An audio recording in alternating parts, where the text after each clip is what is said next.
Mateo capítulo 3, lo dije, ¿verdad? Verso 1. Mire lo que dice la palabra. Años después, Juan el Bautista salió al desierto de Judea para predicarle a la gente. Diga conmigo, Juan el Bautista predicaba en el desierto. ¿Dónde predicaba? Note los detalles. Les decía, vuélvanse a Dios, porque muy pronto su reino se establecerá aquí. Verso 3. Juan era la persona de quien hablaba el profeta Isaías cuando dijo: alguien grita en el desierto. ¿Dónde predicaba Juan? Diga conmigo, en el desierto no hay aire acondicionado, no hay equipo de música, no hay luces, no hay máquina de humo, pero es una plataforma donde el Espíritu Santo me quiere usar para predicar. ¿Lo crees conmigo o no? Muy bien, entonces fíjate, él le decía a la gente: preparen el camino del Señor, ábranle paso, que no encuentre estorbos. Verso 4. Juan vestía con ropa hecha de pelo de camello y usaba un taparrabos de cuero. Comía saltamontes y miel silvestre. Verso 5, clave. Verso 5, clave. Muchos iban a oír ¿a quién?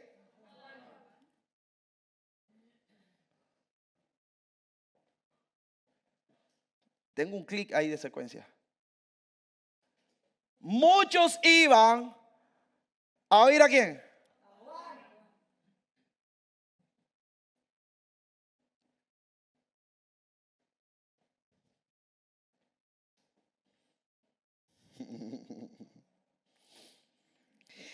Llegaban no solo de los alrededores del río Jordán, sino también de la región de Judea y de Jerusalén. Confesaban, verso 6, sus pecados, y él los bautizaba en el río. Verso 7. Al ver Juan que muchos fariseos y saduceos venían para que él los bautizara, le dijo: ustedes son una generación de víboras. No les tiraba poemas. Oiga, ¿cómo le llamó? Víboras. Si yo me paro aquí y le llamo víboras a ustedes, ni me dejan terminar de predicar fácilmente, ni vuelven a la iglesia. Pero él tenía una definición muy clara. Él tenía un mensaje bien establecido. Ustedes son unas víboras. ¿Creen que se van a escapar del castigo que Dios les enviará? Y el verso 8, cierro con él: demuestren con su conducta que han dejado de pecar. Quiero agotar unos minutos porque me parece muy interesante algunos detalles de este relato. Hace unas semanas les expresaba que nosotros como iglesia hemos abrazado con mucho compromiso, con mucha fe, el deseo de Dios para nuestras vidas. El deseo de Dios para nuestras vidas no es que nosotros estemos sentados en la banca de un lugar que se llama iglesia y ahí echemos toda la vida, 40, 50, 60 años, nos pongamos viejitos hasta que ya no haya otra cosa que hacer que irnos para el cielo. Yo creo que no es el deseo de Dios. Cuando yo veo la narrativa del deseo de Dios a lo largo de las escrituras, dice, una de las partes fundamentales es que fuimos elegidos en Él desde antes de la fundación del mundo. Cuando le habló a Jeremías, le dijo: antes de que te formaras en el vientre de tu madre, te conocí, te santifiqué y te di por profeta a las naciones. El Dios al que nosotros le servimos no solamente es nuestro creador y el creador de los cielos y de la tierra, sino que también es un Dios de propósitos. Y como Él es un Dios de propósito, todo lo que Él hace le da propósito. Entonces, cuando nosotros venimos a los pies de Jesús, Él nos dio un propósito. El propósito es, como escuchamos algunos de los que pasaron por Recovery, el propósito es que seamos discípulos de Jesús. Porque solo siendo discípulos de Jesús, nosotros podemos abrazar las órdenes o las instrucciones que son las que nos van a llevar a ser discípulos para Jesús. Yo creo que es clave que nosotros como iglesia entendamos que ser un discípulo es un llamado de Dios a poder alcanzar a los que están perdidos, a mostrarle el reino de Dios a los que están perdidos, a sanar a los enfermos, a libertar a los endemoniados y a poder anunciarle las buenas nuevas a los pobres, para que todos puedan conocer el poder y la gracia de Dios. Por eso creo que Dios no nos llamó a estar sentados en una silla, perder el tiempo. Porque todo el que se sienta en una silla dentro de un lugar que llamamos iglesia, perder el tiempo, tarde o temprano se aburre. Por eso hay gente que llega a la iglesia un día y recibe con gozo la salvación, aleluya, y gloria a Dios, y esto está poderoso. Pasado un tiempo se van al mundo, no quieren saber de Dios. ¿Por qué? Porque yo puedo estar en el reino de Dios con propósito, o puedo estar en el reino de Dios con propósito, pero sin abrazar el propósito. O sea, siempre vas a tener un propósito. Una cosa es que nosotros abracemos el propósito y otra es que no lo abracemos. Entonces yo creo que esto es clave, señores, que nosotros podamos entender que el Espíritu Santo quiere llenar nuestras vidas, quiere sanar nuestros corazones, quiere liberarnos de nuestras opresiones para convertirnos en un canal de bendición para las personas que están necesitadas. ¿Cuánta gente en tu entorno no se está muriendo de depresión? La ansiedad los está matando. ¿Cuánta gente? Y te tengo una buena noticia: el Espíritu Santo quiere sanarte, quiere libertarte, quiere perdonarte, porque quiere usarte para poder alcanzar a esas personas que están en tu entorno, que necesitan tener un encuentro con Él. Para eso te necesita a ti. Entonces me llama mucho la atención, porque cuando tú eres, la historia de Juan, porque cuando tú eres una persona que entiendes que Dios tiene un propósito, nada te detiene. Diga conmigo: si tengo propósito, si entiendo el propósito, soy indetenible. O sea, la gente indetenible es gente que abraza el propósito de Dios, porque sabe que Dios, que les dio propósito, prometió estar con ellos todos los días y hasta el fin de los tiempos. Entonces la mejor forma de caminar en la tierra es caminar abrazados al propósito de Dios para nuestras vidas. Cuando caminas abrazado al propósito de Dios para tu vida, no es Estados Unidos, no es España, no es República Dominicana, no es el euro, no es la libra esterlina, no es el dólar. Cuando caminas abrazado al propósito, entonces se aplica Mateo 6:33. Tú buscas el reino de Dios y su justicia, y entonces cada una de las cosas que necesita el reino las va a añadir, y tú vas a poder caminar seguro, confiado y tranquilo, sabiendo que Dios es quien va a prosperar la obra de tus manos. Lo va a prosperar. Entonces mire esto: Juan el Bautista, cuando leo la historia, me da la sensación de que él caminaba abrazado a un propósito.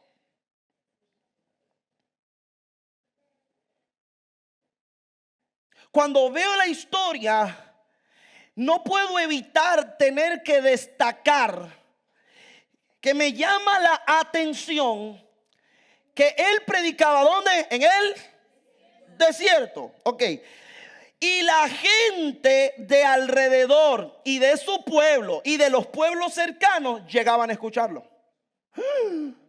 Con aire acondicionado. En el desierto no hay silla, no hay luces, no hay sonido. Lo que hay es calor, moquitos que te pican.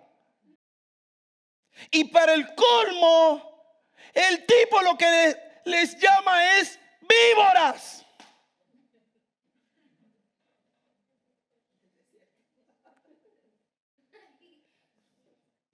Y hay gente que se ofende de que no vuelvo a la iglesia porque llegué y el pastor no me saludó el domingo.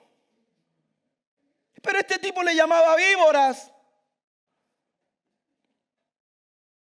Este tipo no le decía tú vas a prosperar. No, este tipo le decía arrepiéntanse.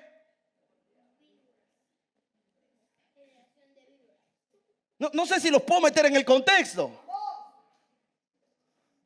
A mí me confrontó. Entonces el Espíritu Santo comenzó a hablarme algunas cosas. El Espíritu Santo, una de las cosas que me enseñó al ser confrontado por esto es que el engaño en el que nosotros caemos como sus hijos y como sus discípulos es creer que son los lugares que van a determinar la efectividad de mi tarea. No es un lugar que determina si tú vas a ser efectivo. Lo que determina si tú y yo vamos a ser efectivos es la unción del Espíritu Santo que reposa sobre nuestras vidas. ¿Lo cree conmigo o no lo cree conmigo? Cuando el Espíritu Santo de Dios reposa sobre tu vida, entonces el desierto deja de ser desierto y se convierte en la plataforma para que todos puedan ver la gloria y el poder de Dios a través de ti. No sé si usted puede agarrarme esta idea, pero lo que quiero declarar es que cuando tú y yo abrazamos propósito y anhelamos la unción, cuando la unción llegue sobre nuestras vidas, entonces se van a acabar las excusas, se van a acabar las faltas de resultados, se van a acabar los problemas. ¿Por qué? Porque la efectividad no la marca que yo esté en España, no, la efectividad la marca que aunque yo esté en el desierto, la unción del Espíritu Santo está sobre mí. Mi matrimonio se restaura, mi familia se restaura, mi empresa despega, mi empleo revientan el sueldo. No es porque yo soy el más bonito, no, eso va a pasar por causa de la unción del Espíritu Santo. Y yo me he parado aquí hoy para poder declarar que lo que tú y yo necesitamos es crecer en la unción del Espíritu Santo. O sea, ¿qué era lo que tenía? ¿Qué tenía Juan que yo quiero tener? El privilegio de haber sido lleno del Espíritu Santo desde el vientre de su madre. No me voy a meter en los detalles porque no tengo tiempo. Pero usted lee la historia. Cuando llegó la prima a visitar a la prima. Y el muchachito, ¿qué hizo dentro? Entonces, este tipo nos está mostrando cuál es la clave para que las cosas a ti y a mí no funcionen donde a nadie les está funcionando.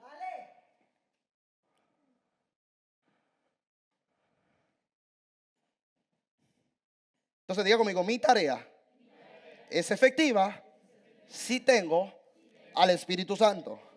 Ok, diga conmigo, la gente llegará atraída por las maravillas y yo los voy a guiar a tener una experiencia con el Espíritu Santo. ¿Se entiende? Digo esto porque, señores, creo que como iglesia tenemos que seguir creciendo y preparando nuestros corazones, porque por causa de la gloria de Dios correrán gente hacia nosotros que no llamamos y que nunca conocimos. Por causa de la gloria de Dios correrá gente hacia ti con necesidades que tú vas a decir en primera instancia, pero yo cómo las puedo solucionar. Hoy quiero decir, lo que tú necesitas es abrazar la unción del Espíritu Santo. Si el Espíritu Santo tú lo abrazas, tú lo obedeces, tú sigues sus instrucciones, Él va a hacer que tú florezcas donde otro no pudo florecer. Él va a hacer que tú puedas alcanzar gente donde otro no pudo alcanzar. Porque hay iglesia en España que dicen que la gente sí quiere a Cristo y hay otras iglesias que dicen que la gente no quiere a Cristo. La diferencia la va a marcar la unción del Espíritu Santo. En España ya se rompió esa maldición de que no, las iglesias no crecen, de que no, las iglesias son pequeñas. No, negro. Las iglesias están ahora mismo en España, las iglesias están creciendo de una manera sobrenatural. sobrenatural. Pero ¿sabes qué tienen esas iglesias que están creciendo? Gente que han aprendido a amar al Espíritu Santo. Y eso no es nuevo. Eso es lo que pasaba en la antigüedad. Cuando tú lees el libro de los Hechos, encuentras gente que no era perfecta, encuentras gente que eran pecadoras, encuentras gente que tenía muchas debilidades, pero que aprendieron a amar al Espíritu Santo. Y cuando tú y yo aprendemos a amar al Espíritu Santo, se rompe la maldición económica, se rompe toda atadura del diablo. Las cosas que no podían salir comienzan a salir. La tierra que era estéril comienza a florecer y comienza a fertilizar. Tú no tienes que levantar el teléfono y llamar al banco para pedirle prestado lo que el Espíritu Santo va a traer a ti por causa de la fe que tú puedes poner en la palabra de Dios sobre tu vida. He venido para sacudir a alguien en este día. No es que a ti no te dieron lo que a otro le dieron, es que tú tienes que aprender a amar la unción y al Espíritu Santo. Diga conmigo, la gente llegará atraída por el Espíritu Santo. Hechos capítulo 5, verso 32. ¿Qué tenía Juan? La unción. ¿Qué quiero? La unción.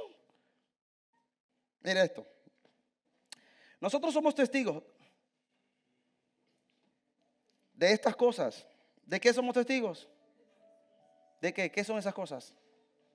Mira, cuando hay una iglesia que ama al Espíritu Santo, que lo honra, se convierte en testigo del poder de Dios. Cuando tú amas al Espíritu Santo, el Espíritu Santo te va a usar para libertar a gente, para sanar a gente. Y en ese momento tú te conviertes en un testigo. Porque ya no es lo que yo leí en la Biblia, es lo que yo viví después de haber orado por alguien que tenía una necesidad. ¿Me estoy explicando? Entonces fíjate, nosotros somos testigos de estas cosas. Quiere decir que hay gente que ya estaba operando ahí. Okay. Y dice, y también el Espíritu Santo, que es el que hace todas las cosas. Porque Dios da su Espíritu Santo ¿a quién? Entonces, no es que le da su Espíritu Santo a los perfectos. ¿A quién se lo da? ¿A quién se lo da? Diga conmigo, no es ser perfecto, pero sí obediente. O sea, tú puedes tener 1000 errores en la vida. Una de las cosas que me encanta de la gracia que Jesús trajo es que la gracia no busca la perfección para calificarnos si somos merecedores o no de un milagro. Es el milagro que le expresa al mundo cómo la gracia me calificó. Piense por un momento de dónde te sacó el Señor. No éramos merecedores, pero su gracia nos hizo ser merecedores. Su gracia nos rescató. Su gracia nos levantó, señores. Entonces, si su gracia me levantó cuando yo estaba perdido, amargado, deprimido en pecado, ¿por qué ahora, después de haber sido levantados, nosotros nos creamos la idea de que para recibir el Espíritu Santo nosotros necesitamos ser perfectos?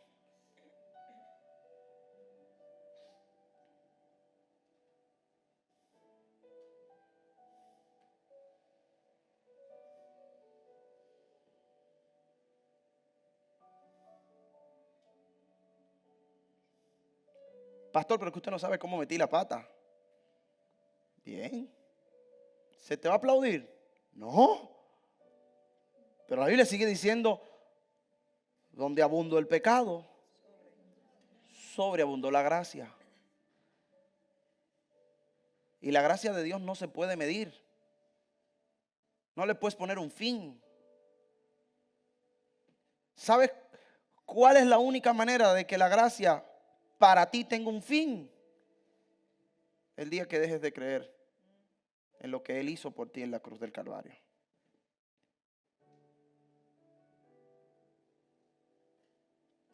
Pero mientras tú y yo creamos en el poder de lo que Él hizo en la cruz del Calvario, habrá gracia emanando para sanarnos, restaurarnos, levantarnos, perdonarnos, hacer aquellas cosas que nosotros en nuestro corazón necesitamos que Él haga. Pero para eso, señores, nosotros necesitamos entender. Nosotros necesitamos saber qué es lo que necesitamos.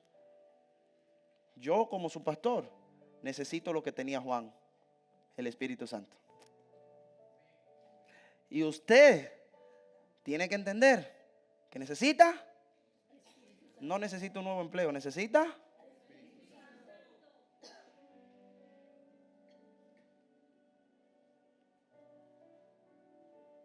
¿A quién se lo da? ¿A quién le da su espíritu? ¿A los que lee? ¿A quién le da su espíritu? ¿A los que lee? ¿A quién le da su espíritu? ¿A los que lee? Por último, Lucas capítulo 11, verso 3. Mire esto. Mire esto. Si ustedes que son malos, 11:13.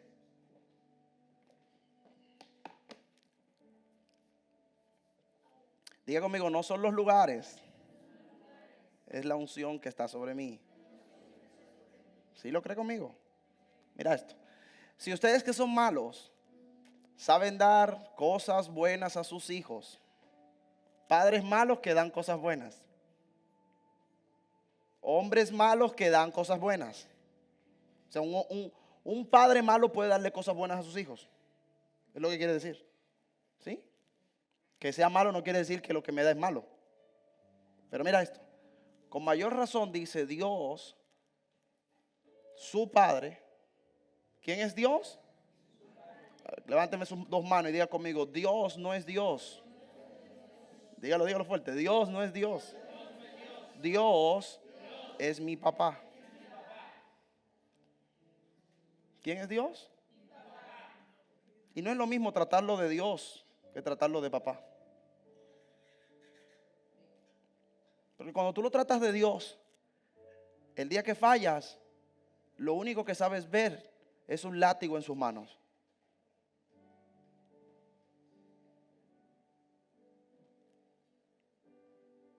Y cuando nosotros fallamos, lo que menos tiene Dios en las manos es un látigo.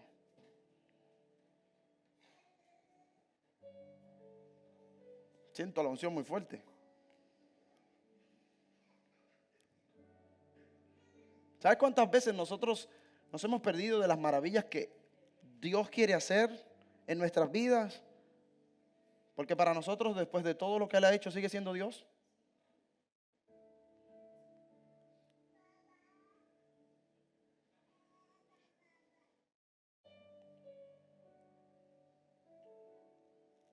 Pero yo quiero orar en unos minutos, porque tengo el deseo de que este concepto cambie.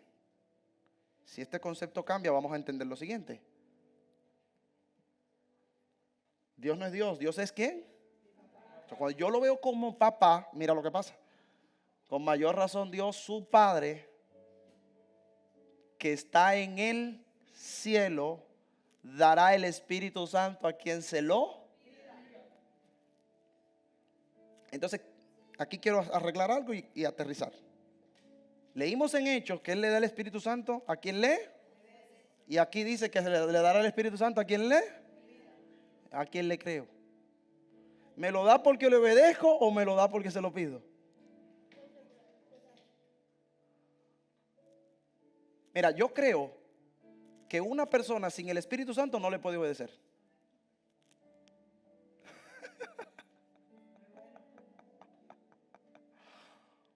Así que me atrevo a especular, permítame hacerlo, que lo que el escritor en los Hechos quiere decir realmente es que Dios usa a quien le obedece, pero le da el Espíritu Santo a quien se lo pide.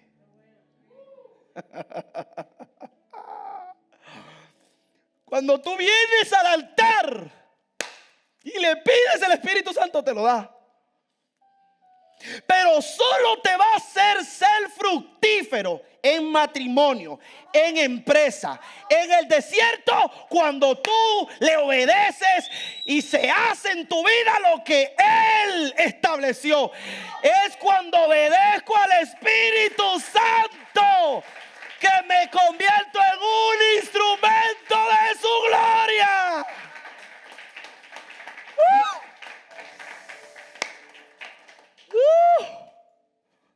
Póngase de pie. Voy a terminar.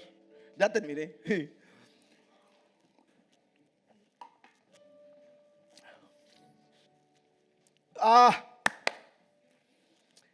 Entonces diga conmigo, si le creo y le pido, me da el Espíritu Santo.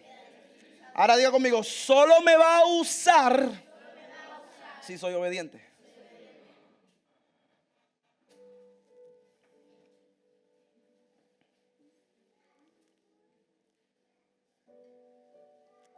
Y como iglesia no queremos ser cualquier iglesia.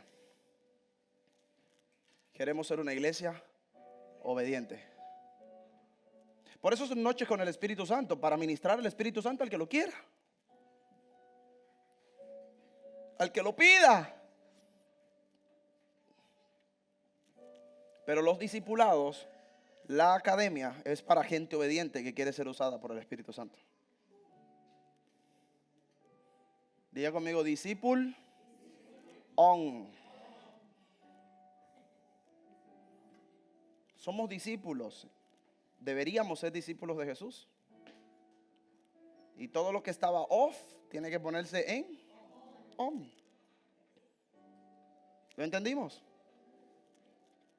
Entonces tú no estás siendo fructífero en algunas áreas de tu vida, no es porque el diablo es más fuerte que tú. Es porque tú le das la suficiente desobediencia como para que él genere el caos en tu vida. O sea, la materia prima de trabajo del diablo se llama desobediencia. Si no hay desobediencia, habrá unción. Y si hay unción, los enfermos son sanados, los endemoniados son libres y el diablo es echado. Pero si hay desobediencia, no habrá unción. Y cuando yo camino sin unción, soy un juguete de Satanás. Mi pregunta hoy, para invitarlos a que se vayan a comer, es: ¿tú qué quieres ser? ¿Un instrumento del Espíritu Santo? ¿O quieres ser un instrumento de Satanás?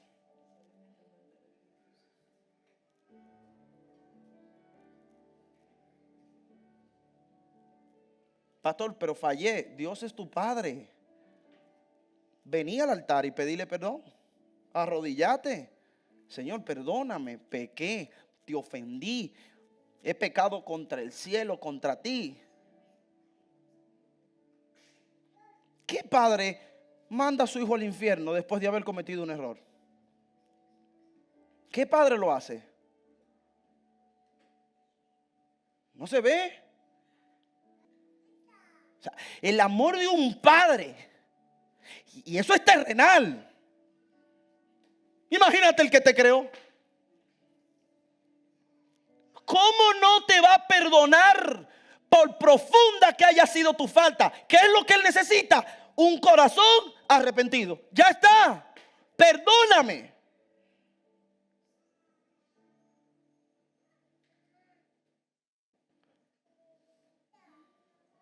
Te va a perdonar. Y como la consecuencia del perdón te va a dar el Espíritu Santo. Pero no se queda ahí. Quiero que sepas que Él te quiere usar, pero para usarte necesita obediencia. Que si Él te despierta en la madrugada para que ores, porque quiere hablar contigo, tú no te das media vuelta y te arropas y le dices: estoy cansado, mañana tengo que trabajar. Es que te levantas y le dices: tú eres el que mandas. ¿Qué hay que hacer? Heme aquí, envíame a mí.